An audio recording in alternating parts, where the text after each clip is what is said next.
On est à la fin de cette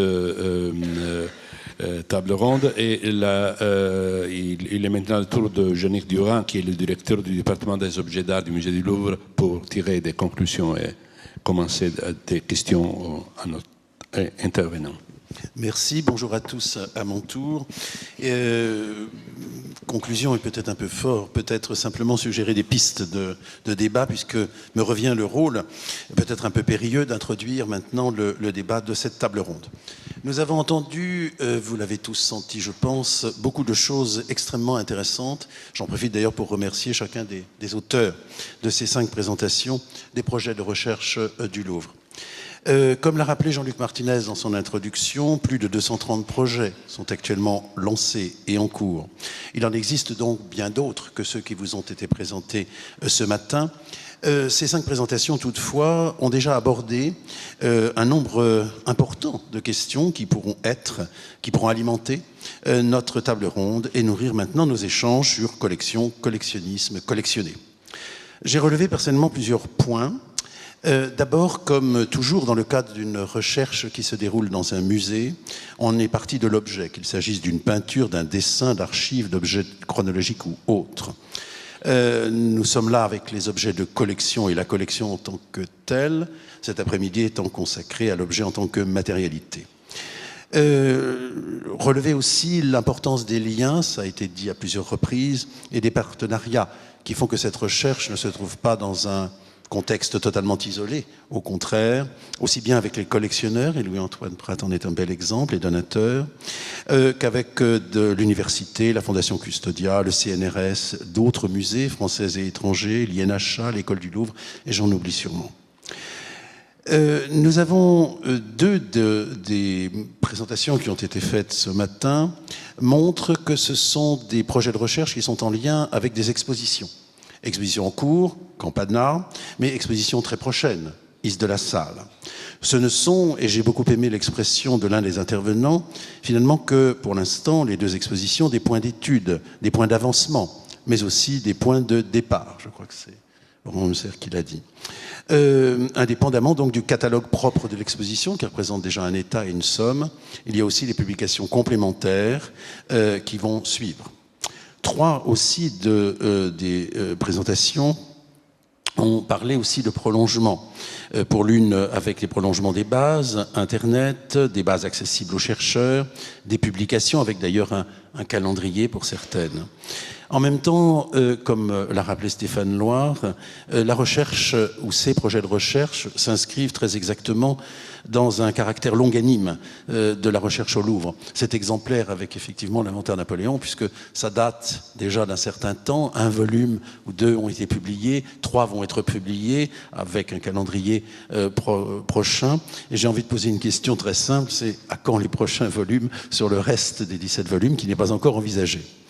Alors ça laisse un peu de travail pour l'avenir. Chaque projet, naturellement, a sa spécificité. Premièrement, nous avons vu 2 collectionneurs qui sont a priori relativement dissemblables au regard simplement de l'ampleur de leur collection. Is de la Salle, on tourne autour de 500-600 œuvres. Campana, 15 000, c'est un chiffre qu'on peut pratiquement rapprocher des chiffres des œuvres conservées enfin des inventaires, chiffres avancés par les inventaires de chacun des départements du Louvre, en tout cas pour les départements modernes. Il y a eu aussi, bien sûr, on a abordé la question du marché de l'art, qui va bien sûr nous intéresser au XIXe siècle à Paris, et de ce que Negin Mathieu a qualifié joliment de pratique sociale. Il y a aussi l'archéologie qui a été abordée. L'archéologie en tant que pourvoyeuse de collections et de musées, c'est un fait bien connu, mais c'est un fait sur lequel nous pourrons aussi nous pencher. Il y a donc de nombreux points communs qui donnent en quelque sorte un axe de réflexion pour notre table ronde maintenant. Il y a bien sûr déjà l'histoire du goût et ses corollaires. À cet égard, par exemple, le problème de la place du XVIIIe au XIXe siècle dans l'histoire du goût, aussi bien d'ailleurs lié au prix de vente ou aux estimations du catalogue d'un inventaire Napoléon.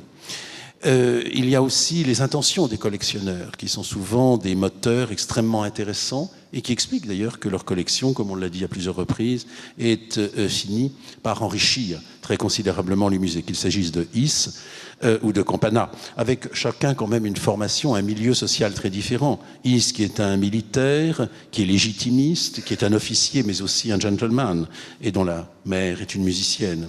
Campana, avec sa vision italienne, un peu nationaliste des collections, et qui est un des grands personnages de la Rome du XIXe siècle. On pense à bien d'autres collectionneurs, bien sûr, que nous connaissons. La question de la formation aussi de ces collectionneurs a été abordée, des moyens également dont disposent les collectionneurs ou disposaient. Et j'ai bien aimé aussi le mot de généalogie qui esquissait en quelque sorte une sociologie. La question des réseaux, la question des voyages, des contacts avec les marchands, des contacts également avec les autres collectionneurs, voire, et vous l'avez rappelé Louis-Antoine, avec les artistes du temps. Et puis la question du destin des collections. Déjà en 1989, avec l'exposition Donateur inaugurale de la Pyramide, dont nous allons bientôt célébrer l'anniversaire, la question avait été soulevée justement de ces très nombreux donateurs, parmi lesquels une très profonde, très grande, très importante brigade de collectionneurs. Ce sont aussi les ventes, ventes soit d'objets individuels, soit groupés carrément. On a évoqué la vente Durand, mais on pourrait évoquer Basilevski, Révoil et tant d'autres encore. La circulation des œuvres également, avec bien sûr le marché de l'art, on vient de le dire, et puis le rôle central pour la constitution des collections du Louvre, des collections Campana, bien sûr, Is de la Salle et tant d'autres encore, mais également de l'archéologie, c'est le point commun entre les deux parties des présentations de ce matin.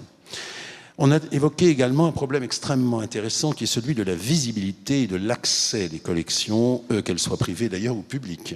Bon, pour le musée, c'est bien connu, mais le lieu des collections ou les lieux des collections évoqués avec Campana, appartements privés, galeries, Campana, c'est évoqué à l'exposition, musées, mais aussi même les ventes, puisque les ventes permettent la sortie exceptionnelle de collections exposées pour 2 ou 3 jours ou 4 jours lors des sessions de vente, qui là aussi sont une occasion de monstration des collections. Et puis on peut évoquer aussi, ça n'a pas été évoqué, mais j'introduis aussi l'idée peut-être des expositions des collections et collectionneurs.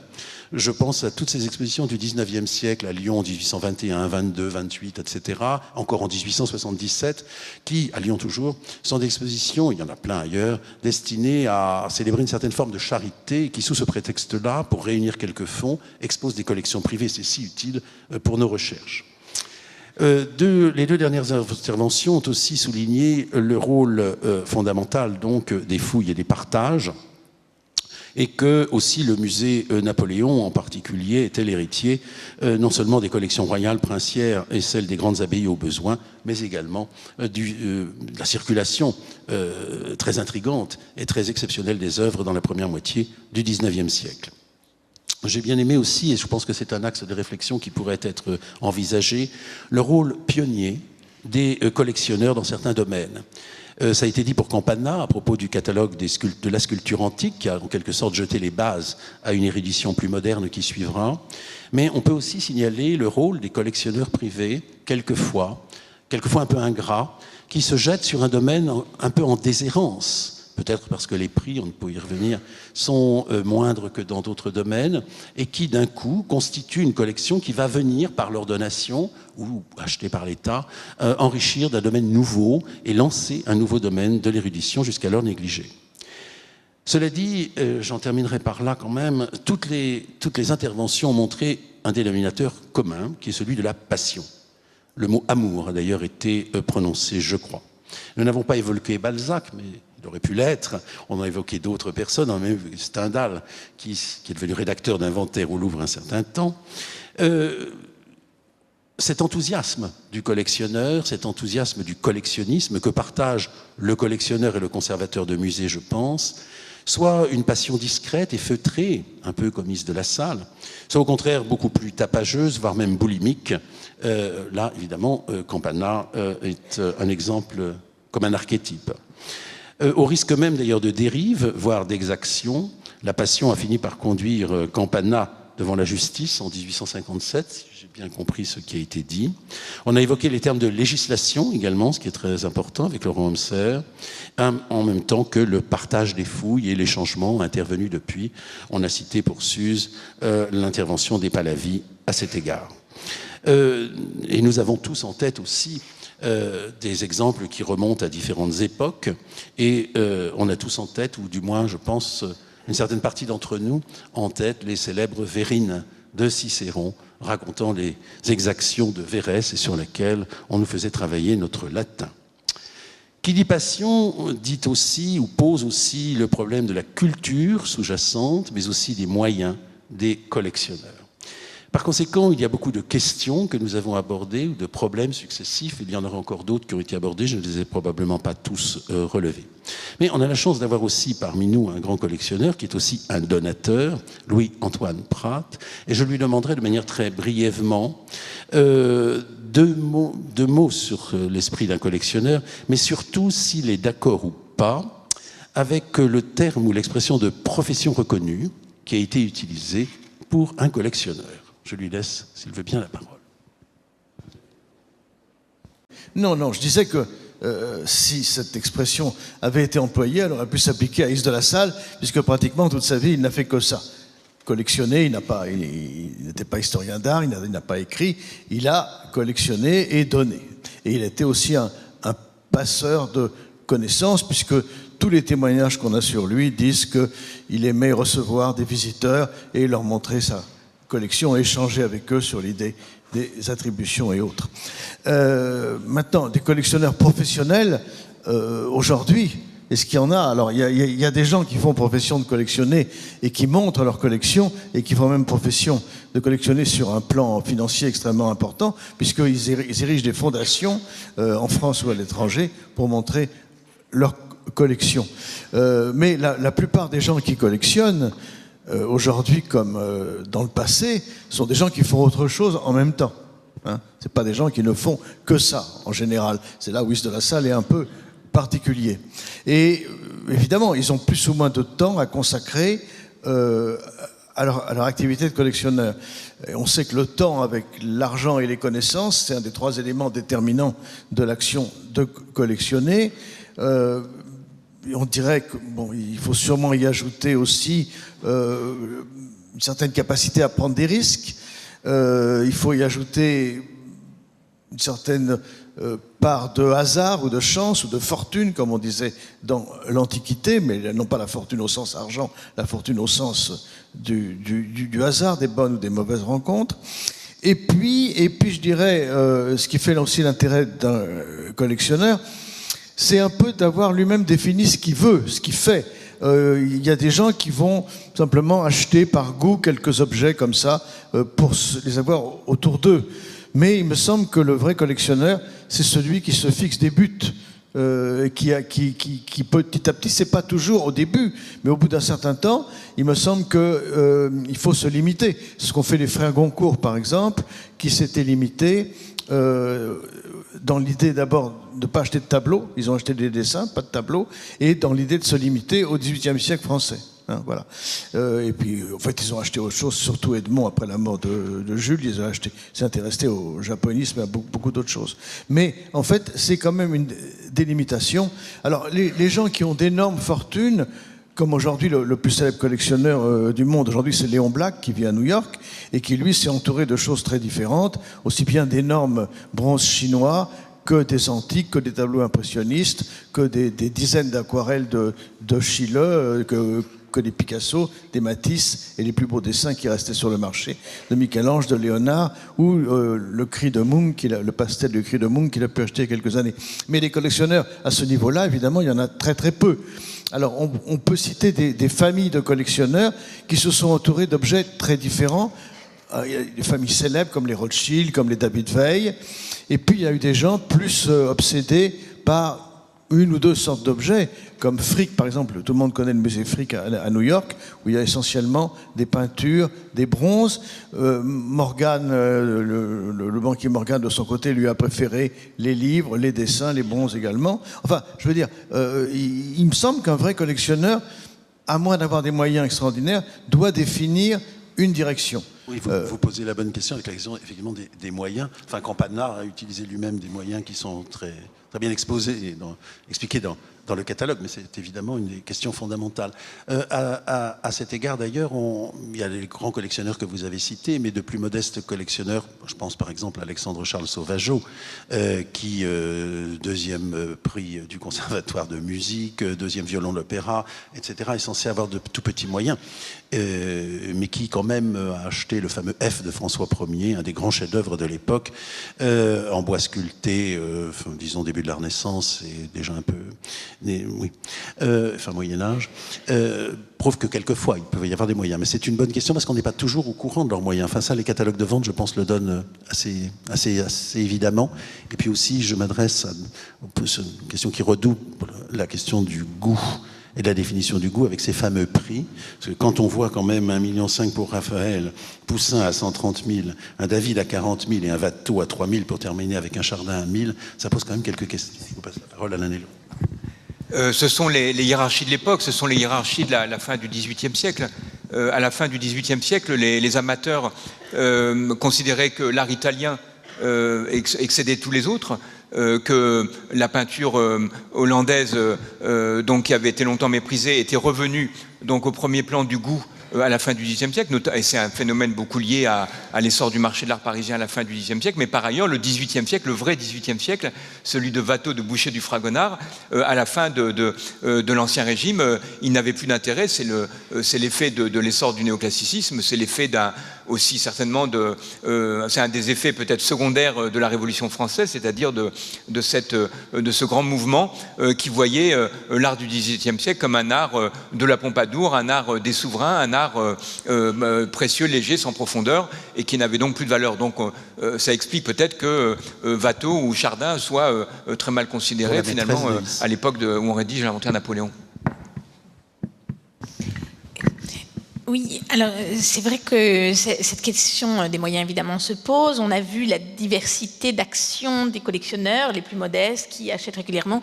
C'est l'intérêt d'ailleurs des ventes d'antiques qui peuvent présenter des œuvres de valeur, comme les vases qui étaient les plus prisés dans cette première moitié du 19e, mais aussi des objets beaucoup plus simples qui là pouvaient s'arracher à petit prix et qui pouvaient contenter le collectionneur de passage qui venait.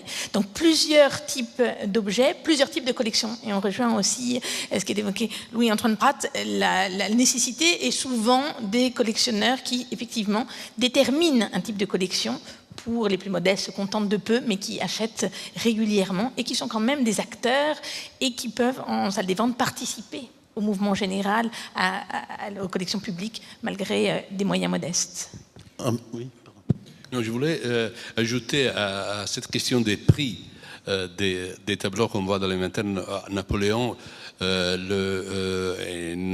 autre exemple qui nous dit comment, dans quelle mesure les prix des tableaux dans une certaine époque sont le reflet du goût et des changements même de l'histoire de l'art en tant que tel. Lors de la vente en bloc de la collection Borghese à l'État italien au début du XXe siècle, le prix de la déposition de Raphaël a été fixé à 1 million de lire et le prix de David et Goliath de Caravage avec le portrait de l'autoportrait de Caravage, 1000 lire. Donc la déposition de Raphaël, 1000 fois plus que Caravage. Donc c'est totalement impossible. Aujourd'hui, c'est une espèce c'est une différence de la même qualité de la Joconde par rapport à la transfiguration de Raphaël. Mais je voulais vous demander aussi si dans dans les recherches que vous menez sur les inventaires Napoléon, si tous les tableaux qui sont dans l'inventaire Napoléon ont été retracés soit dans les musées français, soit ailleurs, soit dans les musées où s'il y a des tableaux qu'il est difficile de retracer. Alors là, la recherche est en cours, et c'est l'intérêt de faire ce travail de façon continue et de façon, en prenant le temps de le faire, mais de le faire bien, en utilisant différents instruments de recherche, les publications qui existent. Actuellement, j'estime que de 5 à 10% des tableaux ne peuvent pas être localisés. mais j'espère pouvoir réduire ce chiffre. Alors les tableaux qui ne sont pas localisés, pourquoi ? Il y a un certain nombre d'œuvres qui ne sont pas arrivées en France, des œuvres saisies en Italie, ou dont on n'a aucune trace en France. Je pense notamment à un important tableau de Giuseppe de Ribera qui avait été prélevé à Parme, une charité de Saint-Martin qui est peut-être arrivée en France, mais dont on n'a aucune trace, et c'est une œuvre que les historiens d'art aimeraient bien retrouver, parce que ce serait peut-être un des tout premiers tableaux de Ribera peints en Italie. Il y a des œuvres qui ont été envoyées dans les musées et qui quelquefois ont été dans des musées, dans des villes de France où ces œuvres ont été quelquefois déplacées. Elles ont pu perdre leur identité parce qu'il y avait des changements d'attribution, il y avait des problèmes d'état de conservation, il y a un certain nombre d'œuvres certainement qui ont disparu. Il y a dans les trous noirs que j'ai actuellement, donc il y a cet ensemble de 300 tableaux venus d'Espagne, en 1808, qui sont repartis dès 1814, qui sont des tableaux qui venaient de grandes familles espagnoles, et l'inventaire ne donne pas tellement d'indications sur ces grandes familles, et j'ai l'impression qu'un grand nombre de ces tableaux qui ont été restitués se trouvent toujours en possession de ces familles, mais qu'ils n'ont jamais réapparu, ils n'ont pas apparu en particulier sur le marché d'art, donc là il y a encore une inconnue. Et puis parmi les autres inconnus, eh bien, il y a ces œuvres très nombreuses, assez nombreuses du moins, qui ont été envoyées en dehors du Louvre après la chute de l'Empire, notamment sous la Restauration, notamment avec ces tableaux qu'on appelle les œuvres concédées, c'est-à-dire des œuvres qui ont été prêtées en quelque sorte par le Louvre à des familles nobles qu'il fallait en quelque sorte dédommager, qui ont été prêtés à des communes qui n'avaient plus de tableaux, parce que les tableaux avaient disparu pendant la Révolution, et ces tableaux concédés restent aujourd'hui assez mal connus, et une des choses qui a beaucoup évolué depuis une vingtaine d'années, eh bien, c'est la grande entreprise de récollement des œuvres d'art appartenant à l'État, qui est toujours en cours, qui est une entreprise qui est remise sur le chantier régulièrement, parce que ce récollement, eh bien, a permis d'une part de redéfinir le périmètre de ce qui appartenait à l'État, parce que quand je suis rentré dans les musées il y a 30 ans, on ne savait pas très bien ce que c'était que les concessions. On dirait, ah mais les concessions, ça ne nous appartient plus, on ne sait pas vraiment ce que c'est.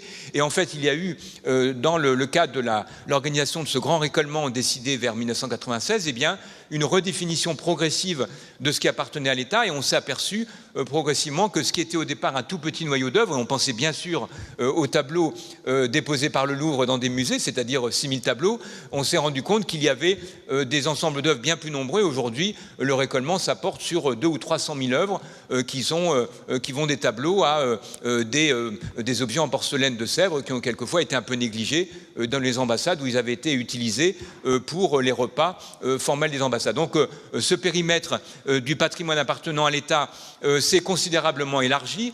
Il a été d'autre part redéfini puisqu'il y a depuis 2002 une loi qui prévoit le transfert de propriété des œuvres appartenant à l'État qui étaient envoyées avant 1910 dans un lieu de dépôt si l'œuvre ne provenait pas d'un don à l'État, donc un transfert éventuel de propriété de l'État aux collectivités territoriales. Donc c'est un transfert qui a été déjà effectué pour un certain nombre de villes, pour un certain nombre de tableaux notamment de l'inventaire Napoléon. Donc les choses ont beaucoup évolué, et puis il y a des moyens modernes. On trouve beaucoup de choses avec Internet, avec les bases de données du ministère de la Culture ou d'autres qui permettent quelquefois de localiser des œuvres mal connues. Il n'y a pas que les catalogues de musées papier, il n'y a pas que les bases de données de musées, il y a aussi des œuvres qui sont passées sur le marché de l'art. Il y en a qui réapparaissent quelquefois de façon accidentelle et qu'on peut éventuellement essayer de revendiquer si on arrive à justifier le fait que ces œuvres appartiennent toujours à l'État, mais c'est un des effets positifs du récollement dont je parlais. Bref, la recherche avance,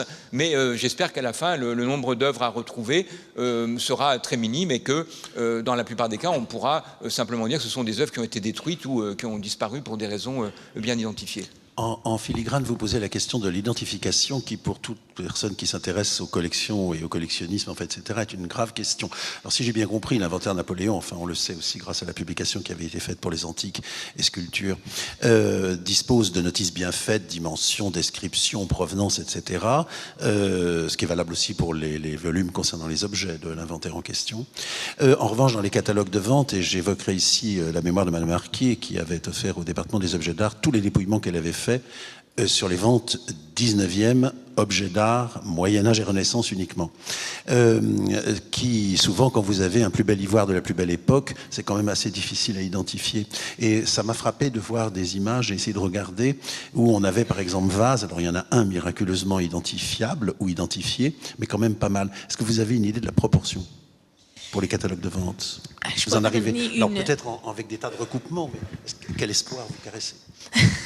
Alors, c'est vrai qu'on le voyait d'ailleurs dans le cadre du schéma de la collection Pembroke, il y en a quand même beaucoup à identifier. C'est vrai que, par chance pour nous, dans la première moitié du 19e, ce sont les vases qui suscitaient beaucoup d'intérêt, des vases qui ont des scènes iconographiques, des scènes figurées, et qui permettent ainsi d'être plus facilement pistables. C'est vrai que pour ce qui est des verres, pour ce qui est non, tout ce type de matériel n'est pas aisément identifiable et retrouvable. Donc, on s'attache essentiellement aux vases, là qu'on arrive quand même à suivre assez précisément, assez bien. Et c'est d'ailleurs le propre de ce type de travaux qui aussi, par l'intermédiaire des noms de collection, permet justement de redonner une identification à des œuvres citées en catalogue de vente, mais aussi une provenance à des œuvres aujourd'hui dans les musées. Oui, parce qu'on les suit en marche rétrospective. Exactement, c'est aussi un des objectifs. Mais c'est la même chose aussi pour les objets orientaux.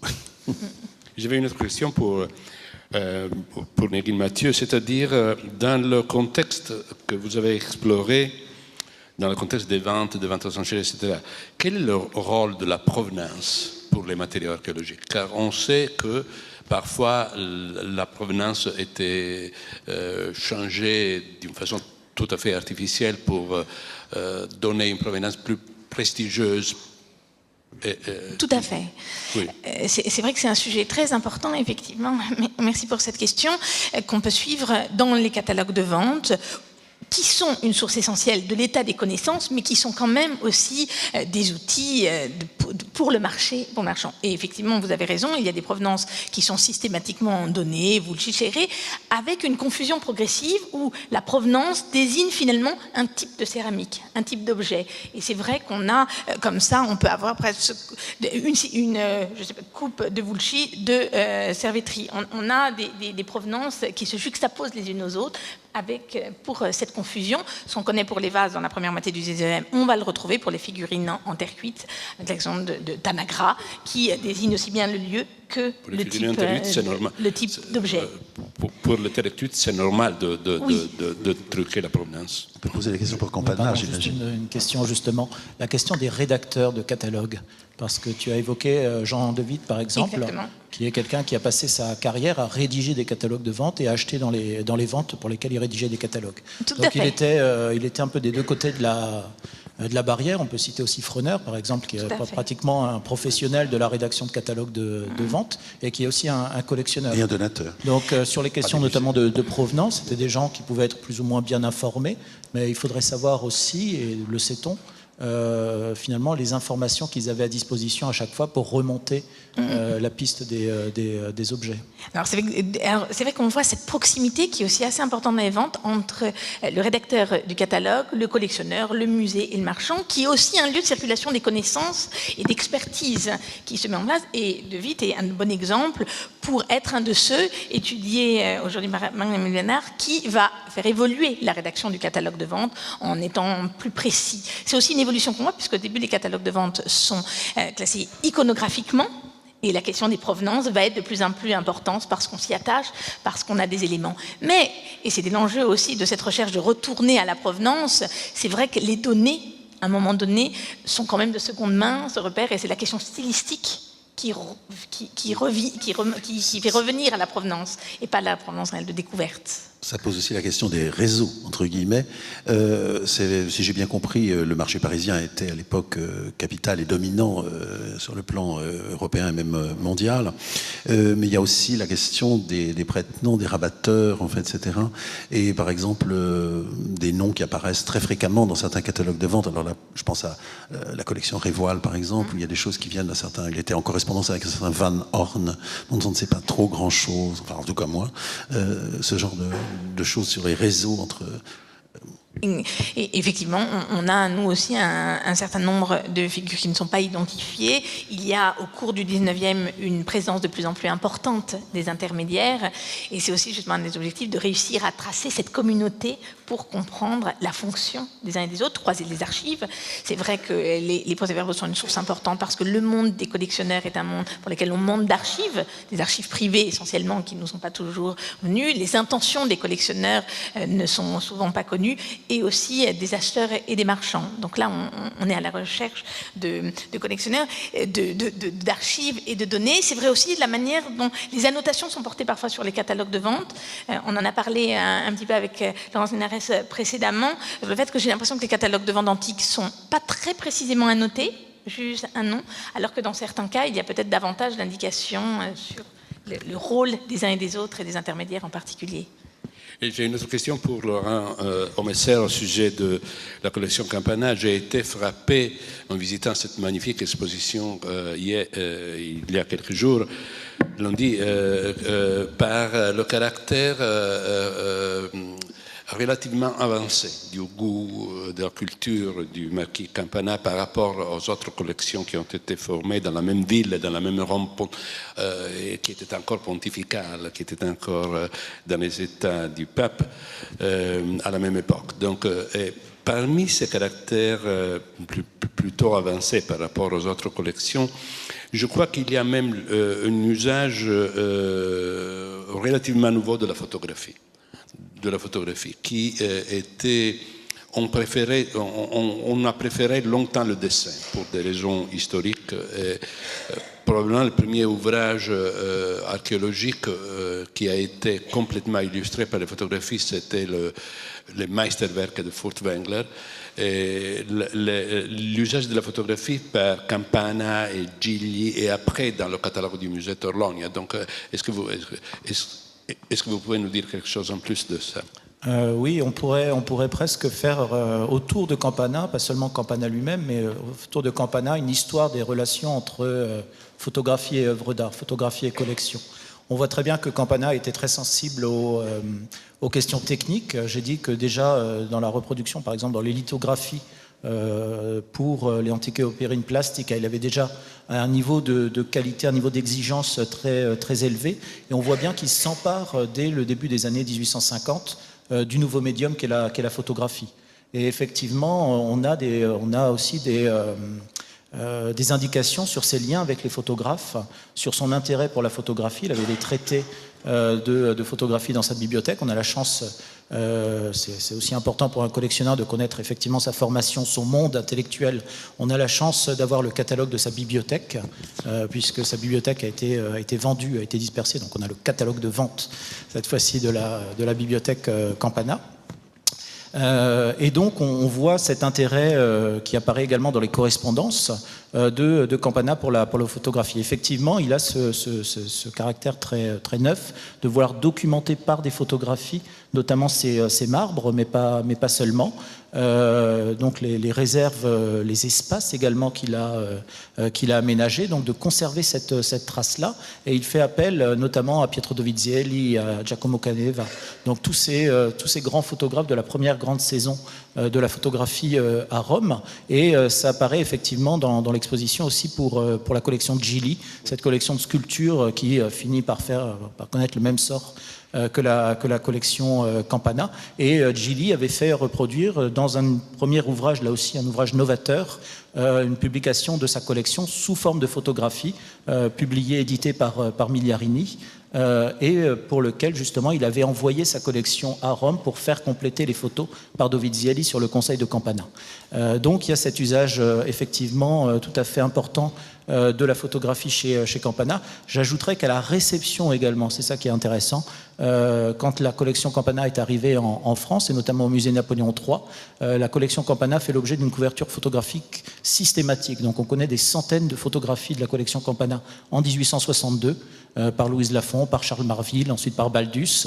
Là, il y a tout un fond qu'on met un peu en valeur dans l'exposition, mais qui est parmi les premières tentatives, justement, les premières entreprises systématiques de couverture photographique d'une collection, et qui pour nous conservateur, restaurateur, est tout à fait décisif parce qu'on a la photographie, pour le coup, l'état de l'objet en 1862 et les photographies nous ont servi aussi dans le travail de restauration des œuvres. C'est même la transition du dessin à la photographie comme documentation archéologique, c'est extrêmement important. Alors les deux se superposent et parmi les travaux que j'annonçais, les bonnes intentions que j'affichais sur la poursuite du programme Campana.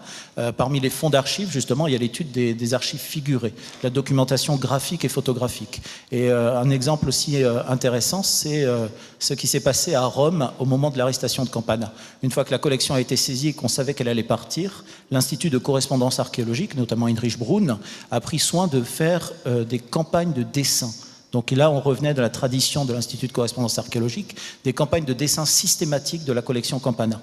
Donc on a aussi tout ce fonds de dessin dans ces mêmes années où Campana commençait, lui, à utiliser la photographie. Donc on a cette superposition des deux médiums à cette époque-là. C'est quand même peut-être un mouvement un petit peu général, effectivement, et pas d'émulation générale, non, parce qu'il y a quand même des exemples qu'on pourrait citer au même moment, enfin, avec l'évolution technique de la photographie qui permet peut-être d'être à la fois moins cher, plus facile à faire, etc. Mais vous vouliez prendre la parole. Je voulais ajouter que Yves de la Salle, dans son inventaire après décès, on a retrouvé énormément de photographies d'œuvres, et tandis que sa maîtresse, elle n'a gardé qu'une photographie, celle de la Joconde et celle évidemment de son chéri.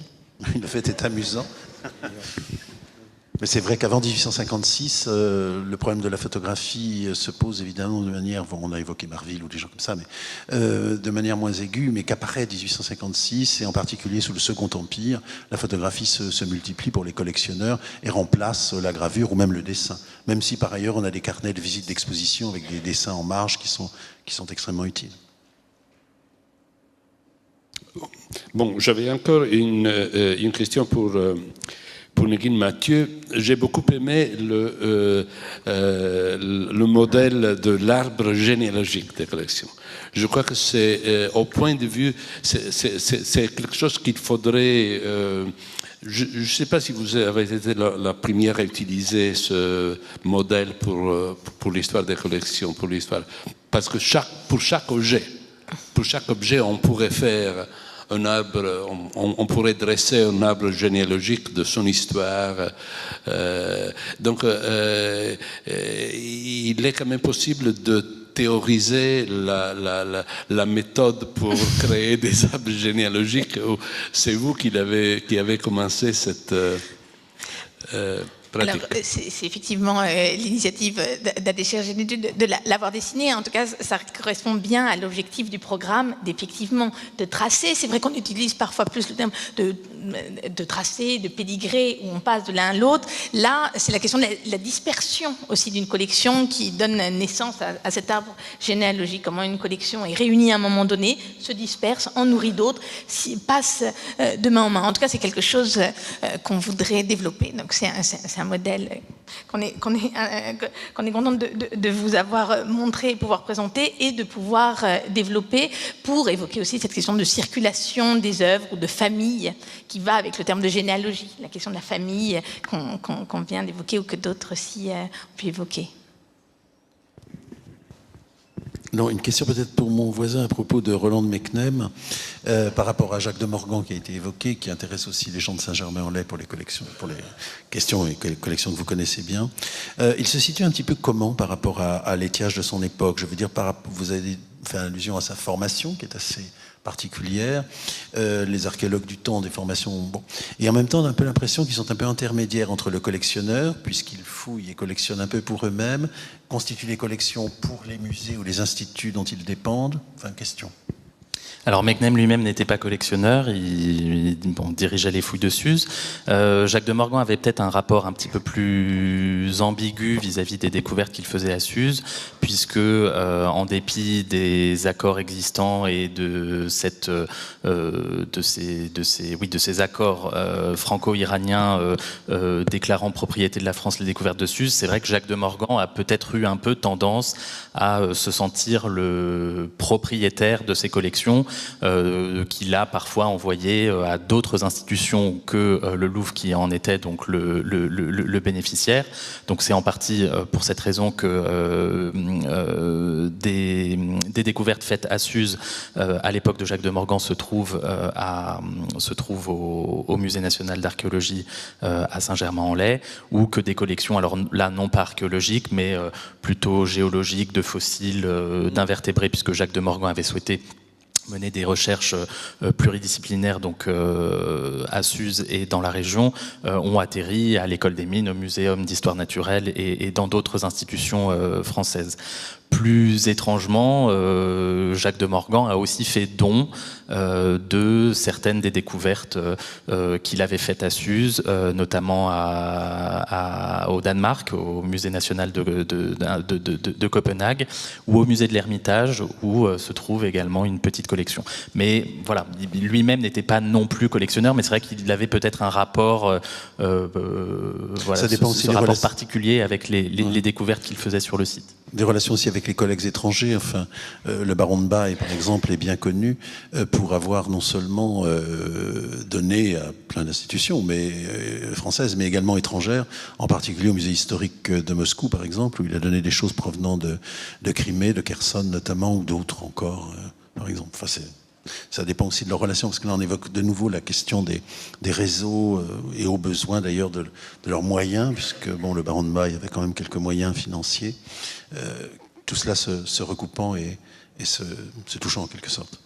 Et j'avais même une curiosité à propos des collections de Is de la Salle. Et à propos des tableaux en particulier, est-ce que les tableaux qu'il avait achetés, vous en avez montré quelques-uns, il les a achetés dans le marché, ou est-ce que ça provenait d'autres collections? On sait quelque chose de provenance Alors sur les tableaux, on ne sait pas grand-chose sur la provenance. Par contre, on est capable de tracer la plupart de ces dessins grâce aux ventes, aux annotations des ventes et aux différents recoupements que nous pouvons faire entre la description, la taille, ce type d'informations.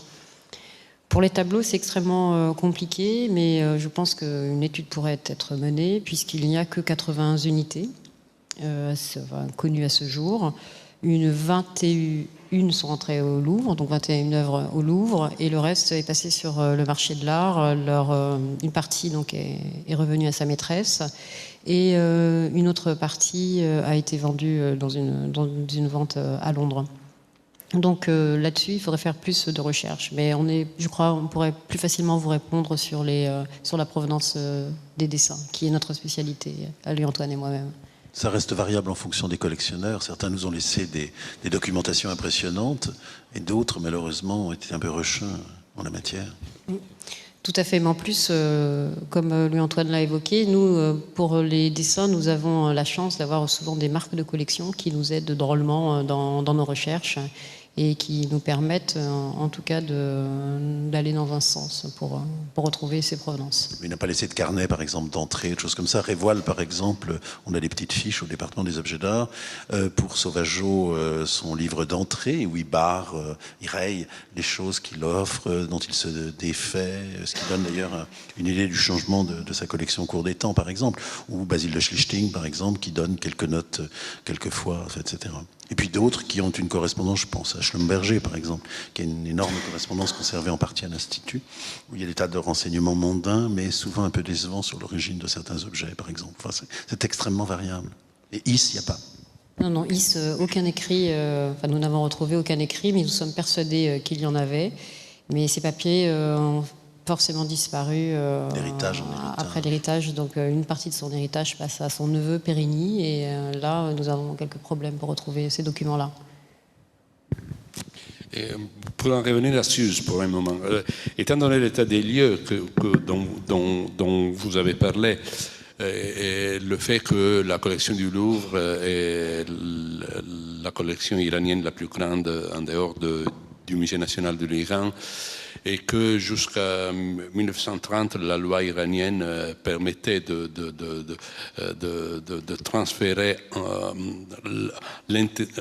l'intégrité des trouvailles archéologiques dans notre pays, dans quelle mesure est-il possible d'envisager une collaboration étroite avec le musée de Téhéran pour reconstituer des contextes?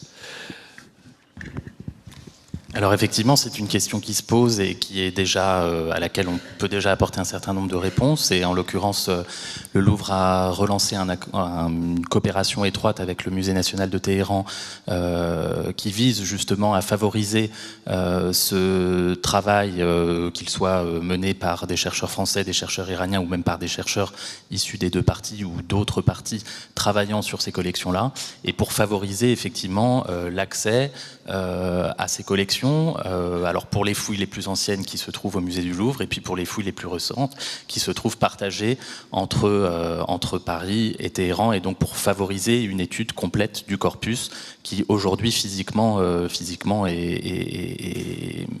se trouve divisé. Et c'est aussi voilà, ce type de projet-là qui vise à recréer une cohérence d'une collection alors qui tire justement sa cohérence de par sa provenance, donc là en l'occurrence de Suse, mais qui physiquement effectivement se trouve séparé entre Paris et Téhéran, et donc de favoriser justement cet accès d'un côté et de l'autre pour permettre d'avancer sur des projets d'études de matériel notamment plus précises. Oui, on peut peut-être, il est d'usage de demander si les participants à cette journée sont aussi dans la salle. Donc s'ils ont des questions à poser. Oui, bonjour. Une question qui a été évoquée mais pas développée au sujet du choix des collectionneurs, de ce qu'il advient pour la suite de leur collection, certains après leur mort, pour ce qui concerne après leur mort, soit de leur vivant. Oui, c'est effectivement une très bonne question parce que c'est très varié comme attitude. Ça dépend au fond de la sensibilité de chacun des collectionneurs. Certains souhaitent proroger leur nom à travers un objet, le chef-d'œuvre de leur collection, d'autres à travers la collection entière. Mais je peux raconter un souvenir personnel sur un collectionneur qui est venu un jour me voir, qui est venu au département des objets d'art et qui possédait une collection de petits instruments qui sont destinés à éteindre les chandelles. C'était pas une collection qui rentrait dans l'étiage des collections du Louvre. En revanche, il a été heureux comme tout de pouvoir le donner à l'époque au Musée des Arts et Traditions Populaires. Elle doit se trouver, je pense, aujourd'hui au Mucem. Je ne sais pas ce qu'il... Voilà. Voilà par exemple un exemple. Il redoutait beaucoup, et beaucoup de collectionneurs redoutent la division, la vente, le massacre au fond de leur âme intime, quelque chose comme ça. Enfin, ça dépend des cas de figure. Mais je pense qu'il y a d'autres éléments autour de cette table. Louis-Antoine, par exemple. Quelles sont les motivations pour un collectionneur par rapport à sa collection? Oui, alors évidemment, il y a ceux qui souhaitent léguer dans un musée. Et si vous léguez un musée, ce qui est une bonne chose à mon avis, le problème c'est de savoir ce que va devenir la collection, parce qu'il y a des gens qui vont léguer avec des clauses particulières, qui vont demander à ce qu'une salle leur soit consacrée. Hein, on peut prendre l'exemple de la collection Bestéguier, par exemple, donnée en 1942. Et évidemment, les tableaux de la collection Bestéguier sont un hommage au goût de Bestéguier, mais en même temps, ça serait intéressant de les voir peut-être séparés, le Rubens avec le Rubens, le David avec le David, etc. Bon. Mais là, c'est-à-dire que si tout le monde demande ce genre de choses, ça arrive dans les musées américains. Dans les musées américains, il y a une succession de salles comme ça, selon les donateurs. Pour le cas des dessins, c'est plus discret, parce qu'on ne peut pas demander de salle pour les dessins, évidemment. Et en plus, les dessins sont répartis dans les cartons des artistes différents. Donc, disons que ce qui reste de l'esprit de la collection, c'est simplement la petite marque du collectionneur, s'il en a une. Alors, l'autre destin, évidemment, c'est la dispersion en vente publique après la mort, comme disent les Goncourt, pour que ces œuvres retrouvent les héritiers de chacun de de nos goûts et de nos passions. Ce qui fait que pour les historiens d'art, évidemment, c'est très intéressant, les ventes publiques, les catalogues, comme disait Negin, parce que, évidemment, ça permet de suivre une œuvre, et puis aussi, quand on s'intéresse au prix, de voir l'évolution du goût, hein, selon les prix des œuvres d'art, qui changent complètement selon les générations. Enfin, moi, il me semble que le mieux... alors, évidemment, les musées ont été faits par des donateurs, par des légataires. Hein. Au 19e, il y a une tradition extraordinaire de donation. Moreau-Nélaton, Sauvageau, d'autres, bien sûr. Il y a énormément de gens qui vont donner leur collection entière. Et maintenant, ça se fait moins. Alors, ça se fait encore, heureusement, ça s'est fait hein, encore. Ça la se collection fait, Carven, par exemple. Ça se fait moins. Non, mais ça se fait beaucoup moins qu'avant. Peut-être parce que la situation fiscale des gens a changé. Hein. Au 19e, il n'y a même pas d'impôt sur le revenu, et pas d'impôt sur la fortune, évidemment. Et donc, les gens ont l'impression de contribuer plus à la vie des musées en aidant l'État. Aux États-Unis, c'est le contraire. On sait que la plupart des musées n'appartiennent pas à l'État, à part la National Gallery de Washington, le Smithsonian et un ou deux autres musées. Donc ce sont des musées gérés par des trustees, par des privés. Et au fond, beaucoup de personnes ont encore cette tradition de donner des œuvres d'art. Évidemment, il y a aussi des donateurs plus publics, enfin plus associatifs, comme les Amis du Louvre, qui donnent, eux, des œuvres d'art depuis 120 ans, et avec, j'espère, qu'ils pourront perpétuer cette politique à l'avenir jusqu'à la fin des temps. Voilà. On le souhaite évidemment tous. Oui. Simplement, donc, par rapport à cette question des collectionneurs, on peut dire que le modèle du collectionnisme privé a beaucoup évolué finalement depuis 2 siècles avec la création des musées, en particulier du Louvre, puisqu'avant la création du musée public, la vocation naturelle d'une collection privée, c'était d'être transmise à des héritiers et puis un jour ou l'autre d'être dispersée. Puis le musée finalement a changé tout cela, puisque le musée est devenu finalement un réceptacle assez naturel pour des collections dont les propriétaires auraient envie que leur nom reste attaché à une partie des collections. C'est ce qui a expliqué l'extraordinaire essor du collectionnisme que vous avez mentionné, qui a été prodigieux au Louvre jusqu'à la Première Guerre mondiale. Les choses, malheureusement, se sont beaucoup tassées après. Bon, il y a des explications économiques, des explications sociologiques, mais en tout cas, ce modèle du collectionnisme lié au musée s'est imposé aux collectionneurs, c'est-à-dire qu'aujourd'hui, beaucoup de collectionneurs ont en tête l'idée qu'une partie de leur collection ira au musée, et on connaît même des collectionneurs qui forment leur collection avec l'idée que leur collection doit en fait servir de complément aux collections du musée. Elle doit servir finalement de canal naturel d'alimentation des collections du musée pour suppléer aux défaillances de l'État. Et ça, c'est quelque chose de très important. La collection il y a un exemple célèbre dans votre département, c'est Kaufmann et Schlageter, les deux Alsaciens, qui ont vraiment conçu pendant 40 ans leur collection de tableaux, je demande l'époque baroque, hein, enfin classique baroque, comme complément de ce qui manquait au Louvre. Hein. Ils ont acheté des Le Sueur, des tableaux italiens, des Crespi, des choses comme ça. C'était les tableaux qui manquaient au Louvre, exactement. Ils auraient presque vu dans une salle du Louvre l'endroit où seraient accrochés les tableaux qu'ils ont finalement tous donnés naturellement. La collection de Rod Carven était animée à la base par ce même sentiment qui a été continu. Et pour ce qui est né de l'éthos du collectionneur et de ses ambitions, je crois qu'il vaut la peine de faire mention d'un cas d'un petit collectionneur de Rome, un cas très précoce d'un petit collectionneur qui s'appelait Gualdi, qui était un collectionneur d'antiquités, de médailles, monnaies, lampes, etc., mais même de pièces d'architecture décorative, pièces en marbre. À sa mort, il a légué la collection, il n'avait pas assez d'argent, donc il savait que ce n'était pas une collection importante. Mais pour assurer l'immortalité à sa propre collection et à soi-même, il a légué les petits objets au roi de France. Et quant à ces sculptures décoratives, il a fait un choix, il les a placées dans la paroi extérieure de sa maison à Rome, où elles sont encore, avec une petite inscription, ex ungue leonem. tu peux comprendre ma collection d'après ces petits morceaux qui sont là. Donc, il y a l'ambition de transmettre aux générations successives l'idée de la collection en tant que telle, en la donnant à un grand souverain ou en la plaçant comme... Tout à fait, on peut citer, j'ai déjà cité plusieurs fois, évidemment, Alexandre-Charles Sauvageot, mais enfin, et on pourrait citer des devises de collectionneurs. Sa devise, c'était Dispersa coegi, j'ai rassemblé ce qui était jusqu'à présent épars, et je l'offre à l'État en 1856, enfin au Louvre en l'occurrence. Il y a peut-être d'autres questions? Excusez-moi de reprendre la parole, oui, mais aussi quelque chose qui a été évoqué, une petite question piquante. A-t-on une explication sur le fait que la plupart des collectionneurs, encore aujourd'hui, sont des hommes? Ah, voilà une question gender. C'est une bonne question. Il y a quelques femmes collectionneuses quand même, mais c'est peut-être un travers plus masculin, j'en sais rien. Est-ce que quelqu'un a une idée autour de dans l'Assemblée ou autour de cette table? La réponse est très simple, hein, c'est une réponse économique. Oui. Ce sont les hommes qui ont l'argent et ce sont eux qui achètent.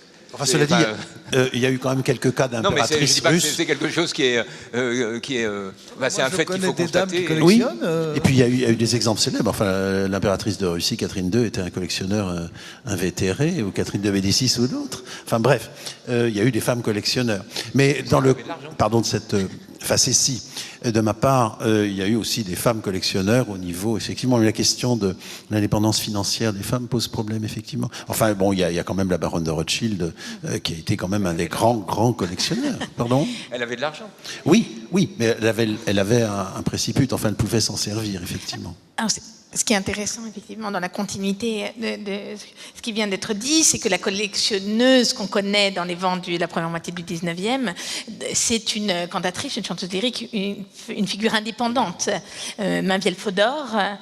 Et c'est vrai qu'on a effectivement d'ailleurs des actrices collectionneuses parce qu'elles ont aussi une indépendance financière. Alors d'ailleurs, c'est un projet que nous souhaitons justement mener sur la question des donatrices aussi, de les mettre en valeur dans la rotonde d'Apollon, et c'est un travail en cours. Dans la rotonde d'Apollon, il y a quand même une quarantaine de femmes. C'est vrai qu'après, on aura aussi beaucoup de couples ou de veuves qui peuvent là donner ou collectionner, et c'est un peu différent. Et les femmes indépendantes, on en a. On peut citer par exemple la comtesse de Béhague, qui était la plus grande collectionneuse de la fin du 19e, début du 20e. Très éclectique. On peut citer aussi Madame André. Le musée Jacquemart André a été essentiellement fait par Madame André, avec l'argent de son mari. Mais c'est elle qui faisait les choix. Il y a, Laurence me rappelait, la plus grande collectionneuse de Delacroix. Vous avez peut-être vu sa collection quand elle a été exposée il y a quelques années au musée Delacroix, justement. C'est une Américaine qui s'appelle Karen Cohen. C'est une dame qui est passionnée de Delacroix. Non, il y a de plus en plus de femmes qui collectionnent. Et certaines figures aussi de... Seules, même sans leur mari ou sans leur compagnon. Et même dans le commerce de l'art, certaines figures mériteraient d'être réévaluées. Au début du 19e siècle, dans la première moitié du 19e siècle, une personne qui a eu un rôle vraiment, je crois, important, Mademoiselle Delaunay, dont on ne sait pas, enfin en tout cas moi, pas grand-chose, qui a joué vraiment un rôle fédérateur. Elle réunissait dans sa boutique de l'autre côté de la Seine les amateurs, les collectionneurs, les conservateurs. Sauzet a beaucoup fréquenté Mademoiselle Delaunay et d'autres encore. Et je crois même que Marquette Vasselot évoque cela dans ses souvenirs. Enfin... on lui avait dit. Donc c'est vraiment, je crois, important aussi. Il y a eu quelques femmes. Mais c'est vrai que peut-être on les a un peu négligées ou, je sais pas, masculinité on peut quand même évoquer la collection la plus sophistiquée de la Renaissance italienne par Isabella d'Este, dont le studiolo était le sommet du goût de la Renaissance italienne à Mantoue, et dont les tableaux sont ici.